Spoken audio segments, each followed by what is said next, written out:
আগামী 12ই জানুয়ারি ত্রয়োদশ জাতীয় সংসদ নির্বাচন। টাঙ্গাইল 1 মধুপুর ধনবাড়ী আসন, বাংলাদেশ সংসদীয় আসন 130। এই আসনে মোট 6 জন প্রার্থী প্রতিদ্বন্দ্বিতা করতেছেন। এই 6 জন প্রার্থী কোন দল এবং কি মার্কা নিয়ে প্রতিদ্বন্দ্বিতা করতেছেন, এই নিয়ে আজকে আমাদের ভিডিও। তাহলে চলুন শুরু করি ভিডিওটা। মোহাম্মদ আসাদুল ইসলাম স্বতন্ত্র, প্রতীক তালা। মোহাম্মদ আলী স্বতন্ত্র, প্রতীক মোটরসাইকেল। মোহাম্মদ ফকির মাহবুব আনাম, বাংলাদেশ জাতীয়তাবাদী দল বিএনপি, প্রতীক ধানের শীষ।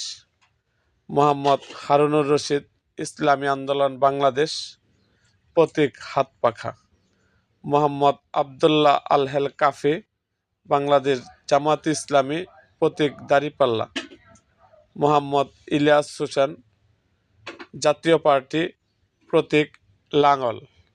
এরকম আরও ভিডিও পেতে এবং রাজনৈতিক অঙ্গনের নানা ঘটনা ও ইতিহাস জানতে আমাদের মুক্তাগাছা ইতিহাস মিডিয়া ইউটিউব চ্যানেলটিকে সাবস্ক্রাইব করুন এবং পাশে থাকা বেল আইকনটি বাজিয়ে দিন।